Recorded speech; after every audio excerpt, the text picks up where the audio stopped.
சேமிப்பு அப்படிங்கிறது முதலீடாக மாறினாதான் உங்களுக்கு பலன். ஒரு பாட்டிலோ ஒரு உண்டியல்லையோ ஒரு டெய்லி 10 ரூபாயோ இல்லை வாரம் ஒரு 100 ரூபாயோ இல்லை மாதம் ஒரு 500 இந்த மாதிரி ஏதோ ஒன்று கிடைக்கிற போதெல்லாம் போட்டு வைக்கணும். அது பணமாக தான் இருக்கும். நீங்கள் பேச்சுலர்லேயே சேவிங்ஸ் ஆரம்பிக்கலாம். நீங்கள் வேலைக்கு வந்துட்டீங்க, மாதத்துக்கு 1000 ரூபாய், வருஷத்துக்கு 12,000 ரூபாய், ஒரு 5 வருஷத்துக்கு எவ்வளவு 60,000 ரூபாய். ரேட் இன்க்ரீஸ் பண்ணுவோம். இந்த இளமை பருவத்தில் சிங்கிளாக இருக்கக்கூடிய அந்த டைமில் கிரெடிட் கார்டு வாங்குறது சரியா? கண்டிப்பாக தவறுங்க. உங்களுக்கு கிரெடிட் கார்டு வாங்கி செலவு பண்ண வேண்டிய அவசியம் என்ன? கிரெடிட்னாலே கடன் தானே. நீங்கள் ஏன் அதை போய் வாங்கணும்?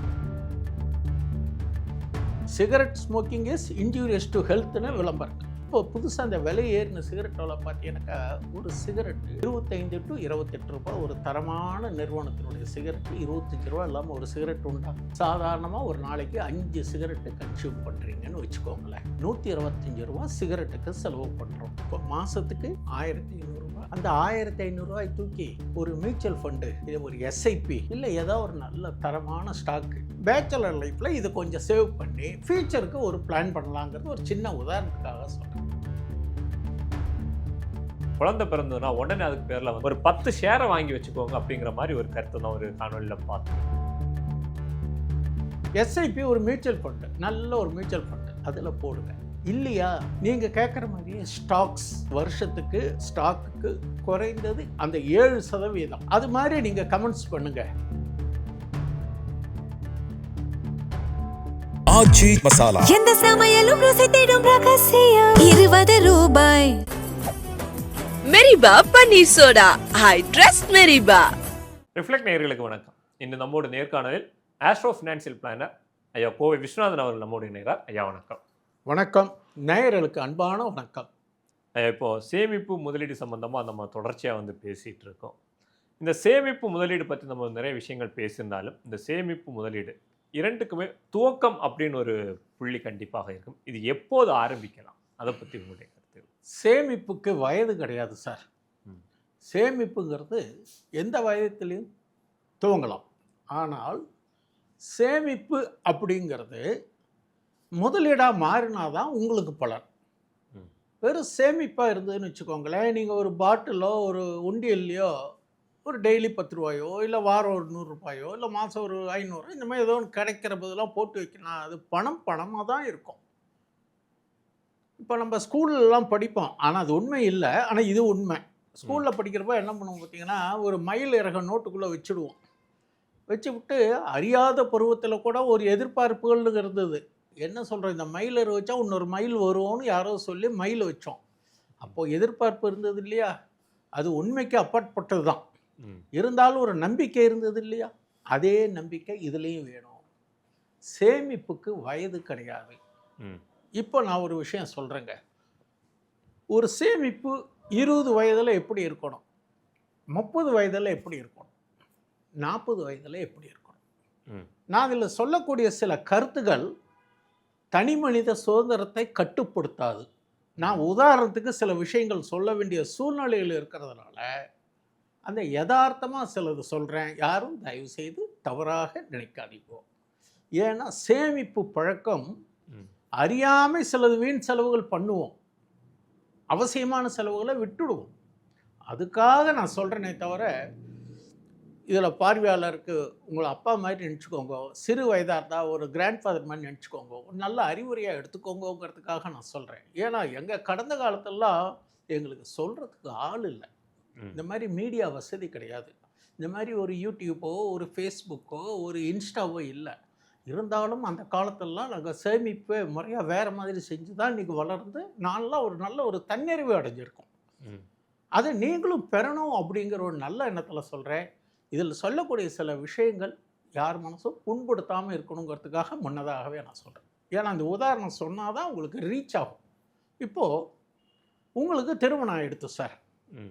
உங்களுக்கு திருமணம் ஆகிடுத்து, உங்களுடைய வருமானம், உங்கள் மனைவி 2 பேர் ஆகிட்டீங்க. அப்போ 1 + 1 2 தானே உங்கள் கணக்கு. என் கணக்கு 1 + 1 = 3. ஏன் ஸ்மைல் பண்ணுறீங்க? 1 + 1 = 2 தானே சார் உங்கள் கால்குலேஷன். அப்போ 3ன்னு வருது இல்லை சார். 3வது ஒருத்தர் வர்றாரு இல்லையா? ஆமாம். அப்போ 3வது ஆளுக்கு நீங்கள் ஃபினான்ஷியலாக தயாரானுமா இல்லையா? அப்போ தயாராகிறதுக்கு நீங்கள் என்ன செய்யணும்? Up to bachelor you R A happy man. Okay, முடிந்தால் நீங்கள் பேச்சுலர்லேயே சேவிங்ஸ் ஆரம்பிக்கலாம். எப்படி ஆரம்பிக்கலாம் அப்படின்னு கேட்டிங்கன்னா, நீங்கள் வேலைக்கு வந்துட்டீங்க, மாதத்துக்கு 1000 ரூபாய் 1000 ரூபா போடுங்க, வருஷத்துக்கு 12,000 ரூபாய். வருஷத்துக்கு 12,000 ரூபா அப்படின்னா ஒரு 5 வருஷத்துக்கு எவ்வளவு? 60,000 ரூபா. அதே ரேட்டை இன்க்ரீஸ் பண்ணுங்க. உங்களுடைய சம்பளம் உயர உயர விலைவாசி உயருங்கிறது ஒரு பக்கம். அதில் சிரமப்பட்டு உங்களுக்கு ஒரு 3%, 4%, 5% மேலே சம்பள உயர்வு எங்கேயும் கொடுக்கறதுக்கான வாய்ப்புகள் குறைவு. அதில் நீங்கள் ஒரு 0.5% உங்களுடைய சேமிப்பை என்ஹான்ஸ் பண்ணுங்க. அப்போ 500 போட்டிருக்கிறத 600 பண்ணுங்க, 1000 போட்டிருக்கிறத 1200 பண்ணுங்க. The small drops comes to ocean அப்படின்னு சொல்கிறாங்க இல்லையா? சிறுதுளி பெருவெள்ளம் பெருசாக வந்திருக்கும். இது எப்போ உங்களுக்கு உபயோகப்படுங்கிறதையும் நான் இப்போ சொல்கிறேன். சரி, இப்போ உங்களுக்கு திருமணம் ஆகிடுத்து. அப்போ நீங்கள் பேச்சுலருக்கு கொஞ்சம் கொஞ்சமாக சேமிச்சிருக்கீங்க. இப்போ நீங்கள் சாதாரணமாக ஒரு குழந்தைக்கு ஒரு ஸ்கூல் அட்மிஷனாலே மினிமம் ஒரு எல்கேஜிக்கு நல்ல ஒரு தரமான ஸ்கூல்னா மினிமம் 1 to 1.25 வேணும். எல்கேஜிக்கு வேணும். அப்போது உங்களுடைய வாழ்வாதாரத்தை நீங்கள் இம்ப்ரூவ்மெண்ட் பண்ணி தானே ஆகணும். அப்போ உங்களுக்கு சேமிப்பும் முதலீடும் இருந்தால் தானே உங்களுக்கு கை கொடுக்கும். கிராமத்தில் சொல்லுவாங்க, ஒழுகிற காலத்தில் ஊரை சுற்றிட்டு அறுவடை காலத்தில் அருவாள் எடுத்துகிட்டு போனால் கதிரை இருக்க முடியாது. அங்கே பதிர் தான், ஒன்றும் இருக்காது. நீங்கள் தான் விளைச்சல் காலத்தில் ஜாலியாக இருந்துட்டோம்ல, அப்புறம் அறுவடை காலத்தில் அவன் அறுவடை பண்ணுறான், இவன் அறுவடை பண்ணுறான், நம்ம ஒன்றும் இல்லைன்னா ஒன்றும் இல்லை. நம்ம முயற்சி செய்யணும். நம்மளுடைய சௌரியங்களை பேச்சுலராக இருக்கிறவர்களையும் சந்தோஷம். ஒரு ஃபேமிலி ஆகிடுச்சுன்னா சில செலவை சிக்கன நடவடிக்கை மேற்கொள்ளணும். அப்போ பட்ஜெட் போடணும். அப்போ உங்களுடைய அன்கோ அவங்களும் சேலரிடாக இருந்துட்டா you must be calculate. Okay, ஆனால் எந்த சூழ்நிலையும் உங்கள் என்டர்டெயின்மெண்ட்டை குறைச்சிக்க கூடாது. என்னுடைய கருத்து இது. அந்த கருத்தில் நான் ஸ்ட்ராங்காக இருப்பேன். உங்கள் சேலரி 100ன்னு வச்சுக்கோங்க. ஒரு 100%னா 50% ஃபேமிலிக்கு, 30% சேவிங்ஸ் அண்ட் இன்வெஸ்ட்மெண்ட், மீதி 20% உங்கள் என்டர்டெயின்மெண்ட், உங்கள் மனைவி, குழந்தைகள் இவங்களோட கூட்டு போகிறது, ஃப்ரெண்ட்ஸுக்கு வந்தால் போகிறது, ஒரு டிஃபன் சாப்பிட்றது. இன்றைக்கி என்ன சார், என்ன இன்றைக்கி விற்கிற விலைவாசியில் ஒரு பர்கர் வேறு 400 ரூபா 450 ரூபா போட்டால் தான் ஒரு பர்கரே கிடைக்குது. ஆனால் பர்கர் சேல்ஸ் பண்ணுற கம்பெனி இருக்குது பார்த்தீங்களா, அவங்களுக்கு கோடிக்கணக்கான வருமானம். அவங்க வருமானம் இம்ப்ரூவ்மெண்ட் ஆகுது. அப்போ உங்களுக்கும் நீங்களும் ஏதோ ஒரு வகையில் இம்ப்ரூவ்மெண்ட் பண்ணிக்கணுமா இல்லையா? அதுக்கு நீங்கள் தயாராக இருக்கணும். இது என்னுடைய கருத்து. இதுக்கு வயது வித்தியாசம் இல்லை. இப்போ 1+1 3 அப்படிங்கிற மாதிரி ஒரு கணக்கு சொன்னீங்க. நான் அந்த கணக்குக்கே வரல. அதுக்கு முன்னாடி ஒரு கணக்கு இருக்கு. அந்த கணக்கு முடிச்சுட்டு நம்ம 1+1 3க்கு போகலாம் அப்படின்னு நினைக்கிறேன். நான் அந்த சிங்கிள்லேயே வரேன். சிங்கிள்லேயே வாங்க. நீங்கள் சிங்கிளாக இருக்கும்போதே சேமிக்கணும் அப்படின்னு சொல்கிறீங்க. ஒரு கம்பெனியில் வேலைக்கு போகிறோம். ஓகே, வேலைக்கு போய் முதல் மாதம் சம்பளம் வாங்குகிறோம், 2வது மாதம் சம்பளம் வாங்குகிறோம், 3வது மாதம் ஒரு ஆட்டோமேட்டிக்காகவே நமக்கு ஒரு அழைப்பு வருது. சார், நீங்கள் சேலரி ஹோல்டராக இருக்கீங்க, உங்களுக்கு கிரெடிட் கார்டு எலிஜிபிளாக இருக்குது, கிரெடிட் கார்டு நீங்கள் வாங்கிக்கிறீங்களா அப்படிங்கிற மாதிரி ஒரு கால் வருது. நீங்கள் சொல்கிற மாதிரி சேவிங்ஸ், இன்வெஸ்ட்மெண்ட் இதுக்கான அழைப்புகள் நமக்கு வர ரொம்ப கம்மி. ஆனால் கிரெடிட் கார்டு, அந்த கடன், இஎம்ஐ அதுக்கான அழைப்புகள் நம்ம தெரிஞ்சோ தெரியாமல் நம்மளும் போய் அதில் விழுந்துடும். இந்த இளமை பருவத்தில் சிங்கிளாக இருக்கக்கூடிய அந்த டைமில் கிரெடிட் கார்டு வாங்குறது சரியா? கண்டிப்பாக தவறுங்க. உங்களுக்கு கிரெடிட் கார்டு வாங்கி செலவு பண்ண வேண்டிய அவசியம் என்ன சார்? நீங்கள் பேச்சுலர், அப்பா அம்மா இருக்காங்க, இல்லை ஏதோ ஒரு மெஸ்ஸில் சாப்பிட்றீங்க, ஒரு ரூம் இருக்கீங்க, உங்களுக்கு எக்கனாமிக்காக இருக்கலாம், நீங்கள் சேவ் பண்ணுற ஆள். கிரெடிட்னாலே கடன் தானே.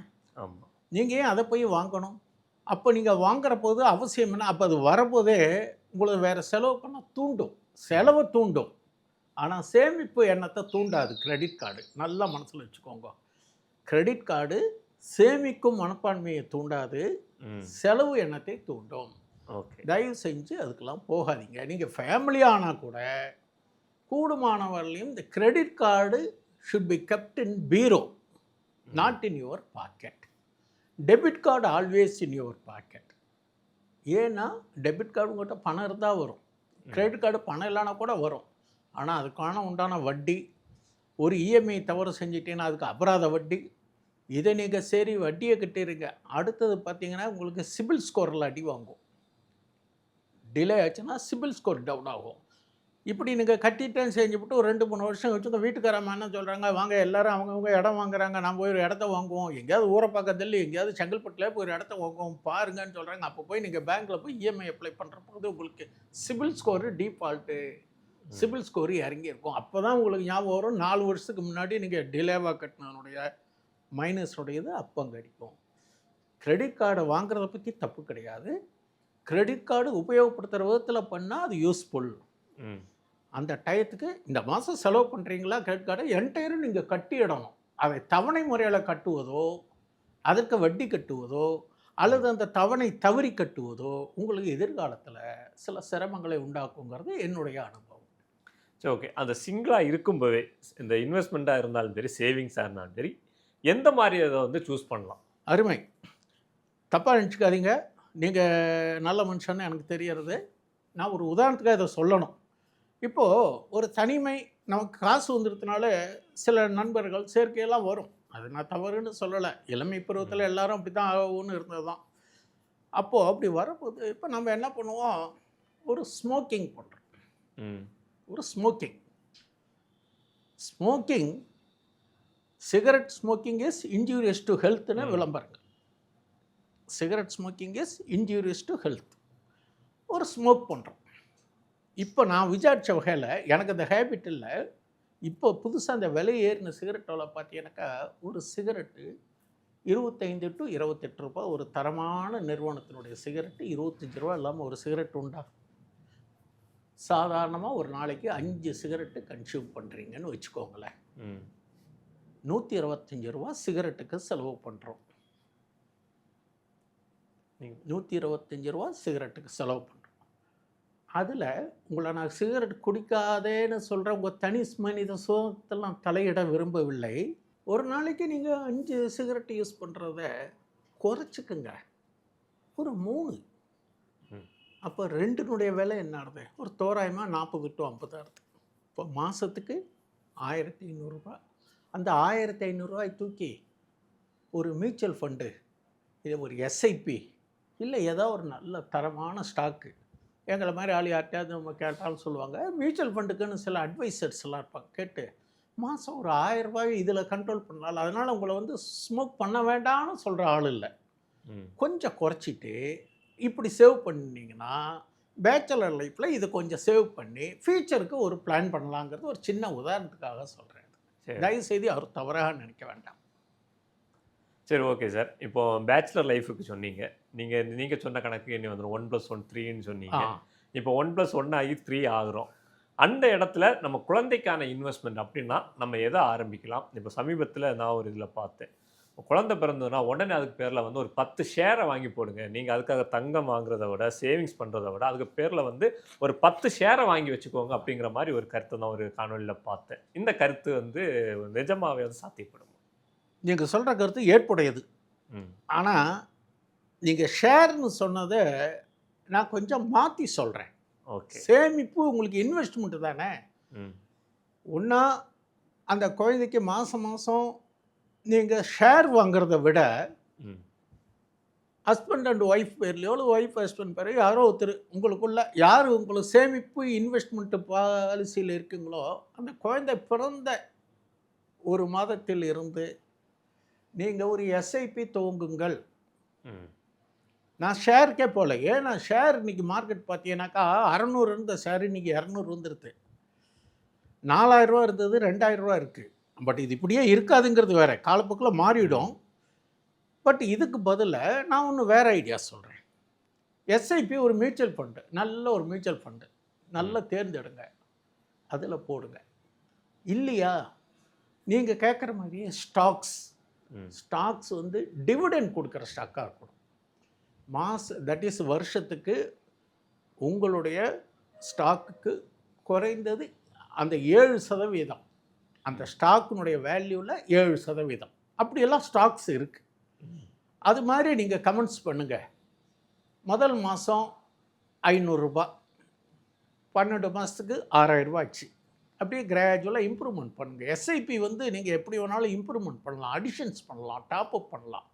ஆனால் அதே நீங்கள் ஸ்டாக்குன்னு நீங்கள் போய் பண்ணிங்கன்னா அது ஏறும் இறங்கும், ஃப்ளக்சுவேஷன்ஸ். இறங்கினா நல்லது உங்களுக்கு ஸ்டாக்ஸை பொறுத்தவரையிலையும், யூனிட் ஜாஸ்தி கிடைக்கும். பட் இது க்ரோத் ஆகிக்கிட்டே இருந்தால் பரவாயில்ல. எந்த நிறுவனத்தையும் நீங்கள் நம்ப வேண்டாம். இது ஒரு விஷயம். நீங்கள் ஒரு மியூச்சுவல் ஃபண்டுன்னு செலக்ட் பண்ணி நல்ல ஒரு டெப்ட் ஃபண்டு, கன்சர்வேட்டிவ் ஃபண்டு, இது மாதிரிலாம் இருக்குது. ஃப்ளெக்ஸி கேப் ஃபண்டு, இது ஒரு நல்ல நிறுவனமாக நல்ல ஏயுஎம் இருக்கிறதா பார்த்து அந்த ஃபண்டு மேனேஜர்கிட்ட கேட்டால், சார் நான் இந்த மாதம் 1000 ரூபா குழந்தைக்காக போடுறோம் சார். எங்கள் குழந்தை 20 வயசு வரும்போது கணிசமாக அதனுடைய திருமண செலவுக்கு, பையன் இருந்தானாக்க பையனுக்கு 16-17 வயசில் காலேஜ் கல்லூரி கட்டணும் சார். இன்றைக்கி விலைவாசி 10 வருஷத்துக்கு முன்னாடி ஒரு பலூனுடைய விலை 2 ரூபா, இன்றைக்கி 25 ரூபா. இன்னும் 10 வருஷம் கழிச்சுன்னா அது 250 ரூபா போனாலும் ஆச்சரியப்படுறதுக்கு இல்லை. நீங்கள் சேவிங்ஸ் மட்டும் நினைக்காதீங்க. சேவிங்ஸ் இன்வெஸ்ட்மெண்ட் பண்ணுற அளவுக்கு இன்வெஸ்ட்மெண்ட்டும் க்ரோத் ஆகணும், உங்களுடைய சேலரியும் இன்க்ரீஸ் ஆகணும், உங்கள் வீட்டு வாடகையும் இன்க்ரீஸ் ஆகும். எல்லாமே இன்ஃப்ளேஷன் பேசிஸில் இன்க்ரீஸ் ஆகிட்டே போகிற போது இப்போ நீங்கள் சேமிப்பு மற்றும் இன்வெஸ்ட்மெண்ட் பண்ணவில்லை என்றால் அன்றைக்கு நம்மளுடைய எதிர்காலம் கேள்விக்குறியாக இருக்கும். அதனால் சேமிப்பு இப்படி பண்ணலாம். இல்லை சார் இது ஒன்றுமே வேணாம் சார், நான் இந்த மியூச்சுவல் ஃபண்ட் பக்கம் போல், ஷேர்ஸ் பக்கம் போல், நான் என்கிட்ட ஒரு லம்சம் இருக்குது சார், இதை நான் செல்வ மகள் சேமிப்பு திட்டத்தில் போட்டுறேன். இது அரசு உத்தரவாதம் கொடுக்கக்கூடிய திட்டம். 21 வயசில் பொண்ணுக்கு திருமண செலவுக்கு வரதுக்கான வாய்ப்புகள் இருக்குதுன்னு சொல்கிறாங்க. எல்லாருமே நல்லா பலன் அடைஞ்சிக்கிட்டு இருக்காங்க. செல்வ மகள் சேமிப்பு திட்டத்தில் குழந்தை பிறந்த உடனே ஒரு 1 இயர், அதுக்கு சில மினிமம் ஏஜ் இருக்குது, அது நீங்கள் பார்த்துக்கோங்க. மினிமம் 3 இயர்ஸோ 2 இயர்ஸோ சம்திங். அந்த ஏஜுக்கு அப்புறம் நீங்கள் அதில் போட்டு ஃபிக்ஸடாக போட்டுட்ருங்க. இல்லை அதில் ஒரு சேமிப்பு பண்ணால் கொண்டுட்டு வாங்க. செல்வ மகள் சேமிப்பு திட்டம் எப்படி நிறையா ஸ்கீம்ஸை கேட்டால்னா அது ரொம்ப யூஸ்ஃபுல்லான ஸ்கீம். அது கவர்மெண்ட் ஓரியன்டட் ஸ்கீம், பாதுகாப்பானது. ஏன் ஷேர்ஸையும் மியூச்சுவல் ஃபண்ட்ஸ்லையும் போய் பார்க்குறத விட இது செய்ய தெரிந்தவர்கள் இது செய்யலாம். பெண் குழந்தையாக இருந்தால் செல்வ மகள் சேமிப்பு திட்டம், ஆண் குழந்தையாக இருந்தால் நல்ல மியூச்சுவல் ஃபண்டை நம்ம சொன்னோம் பார்த்தீங்களா, அதில் தேர்ந்தெடுத்துட்டு முதல் மாதத்தில் 1000, முதல் வருஷத்தில் 1000, அடுத்த வருஷம் வந்து 1100, அதுக்கடுத்த வருஷம் வந்து 1200. பையன் வளர வளர வளர வளர இதையும் நீங்கள் வளர்த்தணும், அதுவும் வளரும். அப்போ வரப்போது உங்களுக்கு ஒரு கணிசமான எதிர்காலத்தில் நீங்கள் சந்தோஷமாக இருக்கலாம். 20 விதைத்தால் 60 அறுவடை செய்யலாம். ஓகே, இப்போ பல திட்டங்களை வந்து நீங்கள் சொல்கிறீங்க. எந்த திட்டமாக இருந்தாலும் பெற்றோர்களுக்கு குறிப்பாக அவங்களுக்கு ஒரு எண்ணம் இருக்கும். ஒரு 20 வருஷம் இல்லைன்னா 25 வருஷம் தாண்டியாச்சுன்னா ஒரு நல்ல ரிட்டர்ன்ஸ் தர ஒரு திட்டமாக இருக்கணும் அப்படிங்கிற ஒரு எண்ணம் எல்லா பெற்றோர்களுக்குமே இருக்கு. நீங்கள் இப்போ எஸ்ஐபி சொன்னீங்க, மியூச்சுவல் ஃபண்ட் சொன்னீங்க, ஷேர் மார்க்கெட் சொன்னீங்க. இதில் வந்து அதிக ரிட்டர்ன்ஸ் தரக்கூடிய திட்டம் அப்படின்னா எதிர்பார்க்கலாம். அதிக ரிட்டர்ன் கொடுக்குற திட்டம் sir, share market subject to the volatility. சரிங்க, கோல்டு இன்வெஸ்ட்மெண்ட் பண்ணுறோம் சார், குழந்தைக்காக எதிர்காலத்தில் இத்தனை பவுன் வாங்கி வைக்கிறோன்னா அது நகையாக போடுறதுக்கு பிரயோஜனம். அதை மணி பண்ணணுன்னாலும் பண்ணுறதுக்கான வாய்ப்புகள் எதிர்காலத்தில் இருக்குது. ஆனால் எதிர்பார்த்த அளவு இருக்குமான்னு சற்று கேள்விக்குறி. ஏன்னா gold is not an investment நான் அடிக்கடி சொல்லுவேன். விலை ஏறினால் பலன், ஏறாமல் இப்போ இந்த கடந்த 2 மாதமாக இருக்குமா அப்படியே இருந்தாலும் கொஞ்சம் இறங்கிட்டு குளோபல் ஈவெண்ட்ஸ்னால இறங்கலாம். இன்ஃப்ளேஷன், ரேட் ஆஃப் இன்ட்ரெஸ்ட்னால இறங்க இருக்கும். அதனால் கோல்டு பக்கம் வேண்டாம். என்னுடைய புரிதல் என்ன அப்படின்னு கேட்டீங்கன்னா, போஸ்ட் ஆஃபீஸ் என்எஸ்சி பெஸ்ட்டு இருக்கிறதுலே, அதுதான் பெஸ்ட்டுன்னு பாதுகாப்பானது. ஓகே, இல்லைன்னா லைஃப் இன்சூரன்ஸ் கார்பரேஷனில் குழந்தைகளுக்கான திட்டங்கள் இருக்குது பார்த்தீங்களா, பாதுகாப்பான திட்டங்களை அதை போய் பண்ணலாம். பேங்க் எஃப்டியோட நமக்கு கூடுதலாக எது பலன் கிடைக்கும்னு தேர்ந்தெடுக்கிறதுல எனது புரிதல் இது 2 தான். சரி, உங்களுடைய கூடுதல் தகவல்களுக்கும் நீங்கள் மக்களுக்கு புரிகிற மாதிரி மக்கள் மொழியில் வந்து பல விஷயங்களை வந்து எங்களோட பகிர்ந்துருக்கீங்க. உங்களுடைய நேரத்துக்கு மிக்க நன்றி. மீண்டும் வாய்ப்பு கொடுக்கும்போது இன்னும் கூடுதலான தகவல்கள் நல்ல விவரமாக பேசுவோம். வாய்ப்பு கொடுத்த ரிஃப்ளெக்ட் நிறுவனத்துக்கு நன்றி, நேயர்களுக்கு நன்றி. ஆச்சி மசாலா, எந்த சமையலும் ருசி தேடும் ரகசியம் 20 ரூபாய். மெரிபா பன்னீர் சோடா, ஐ ட்ரஸ்ட் மெரிபா.